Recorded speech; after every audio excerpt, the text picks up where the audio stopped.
किरण बेदी जी ने 4 sharp points बनाए on Tushar Sharma case and I agree with all of them.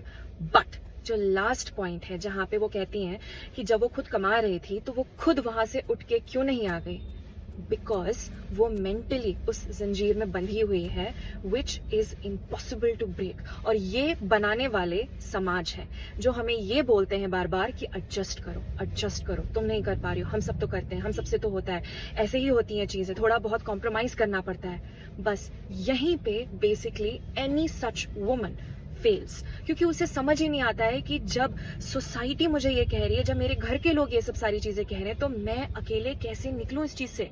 और अगर वो ऐसा करेगी तो उसे एक्चुअली गिल्ट फील होगा कि मैं अपने आप को बचा के कैसे भाग रही हूँ, ये तो सेल्फिशनेस है, रिश्तों में हम थोड़ी ना ऐसा करते हैं। And if she has to do that, तो कहीं ना कहीं उसे मेंटली इस चीज को तोड़ना पड़ेगा अपने।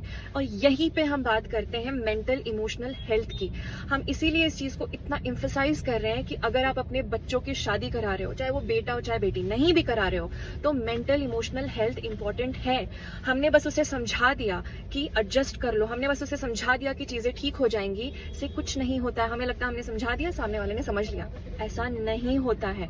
वो मेंटली जब वो एक कीड़ा हमारे दिमाग में बैठ जाता है तो उसे निकालने के लिए हमें प्रॉपर थेरेपी चाहिए होती है, वो चाहे कोई भी हो। और इसीलिए please emphasize this out loud, because there are so many women still in spaces जो परेशान है, जो खुश हैं, they should be happy and I am really happy for all of them. But जो नहीं है, for them it is important to raise the voice and it is important to help normalise taking sessions, taking therapies, helping and working on your emotional and mental health, ताकि वो अपने लिए कुछ अच्छा कर सके। Let me know your thoughts in the comment section below and please share this so that it reaches the right person. And let's unmask to evolve.